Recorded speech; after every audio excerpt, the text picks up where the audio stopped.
సమస్యల గురించి గొప్పగా మాట్లాడతారు, అప్పుల గురించి గొప్పగా మాట్లాడతారు, రోగాల గురించి గొప్పగా మాట్లాడతారు. ఇది ఫలానా డిసీజ్ అంట బ్రదర్, ఇది 1,000,000 మందిలో ఒకరికి వస్తుందంట, ఇది వస్తే ఇక దాదాపు ఛాన్సెస్ ఉండవంట, అలాంటిదంట. ఆహా, కనికరం కలిగితే ఒక్క మాట పలికితే ఏం డిసీజు, ఏ రోగం, 1,000,000 మందిలో ఒకరికా, 10 కోట్ల మందిలో ఒకరికి వచ్చినా సరే యేసు నామములో తీసేయగలుగుతాడు కదా ఆయన. పరిస్థితులని భీకరంగా ఊహించుకొని వాటిని గణపరిచి వాటిని గొప్పగా చూసుకునే ఆ దృష్టి మనకి మార్పు రావాలి. దేవుని వైపు చూచుట దావీదు వలె అక్కడ నేత్రాలు బలపడాలి. మనకి బలహీనమైన కళ్ళు కాదు, దేవుని వైపు చూసే కళ్ళు బలమైన కళ్ళు. హల్లెలూయా. అన్ని కాలాల్లో ఆయనకి వెళ్ళే అగాధ సముద్ర జలాల్ని ఈ పుడిసిలితో గొలిసిపోసాడంట. సముద్రం చూసారా?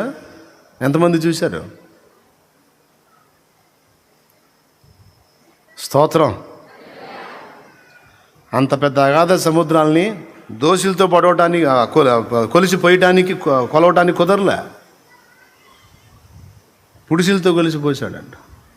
అప్పుడు ఇక ఆ చెయ్యి ఎంత ఉందో, ఆ పుడిసిలు ఎంత ఉందో ఒక్కసారి ఊహించండి.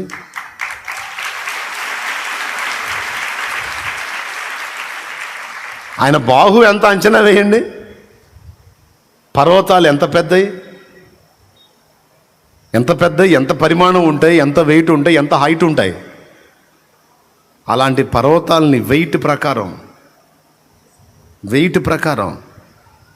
ఏది ఎక్కడ ఉండాలో, ఏ హైట్లో ఉండాలో, ఏ వెయిట్లో ఉండాలో, ఎంత పరిమాణంలో ఉండాలో త్రాసులో తూచి మరీ పెట్టాడని చెబుతున్నాడు.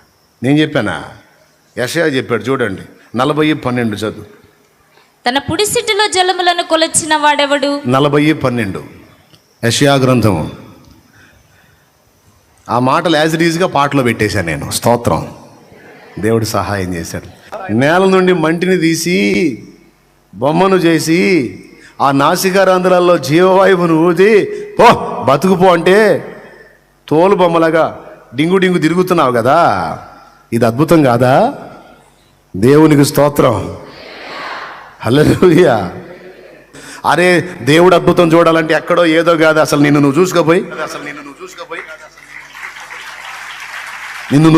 నీ మైండ్ ఉంటే పో చూసుకోపో. దేవుడు కనపడతాడో లేదు నీకు? నీ ముక్కు చూడు, అసలు ఈ ముక్కు ఇలా ఎందుకు ఉందని అడుగు.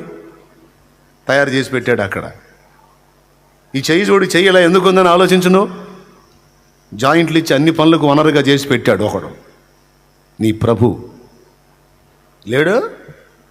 ఉన్నాడా లేడా? చూస్తున్నాడా లేదా? ఒక మాట ఆయన పలికితే కాదా? ఒక్క మాట ఆయన పలికితే కాదా? బలహీనమైన కళ్ళు కాదు, దేవుని వైపు చూసే కళ్ళు బలమైన కళ్ళు. హల్లెలూయా.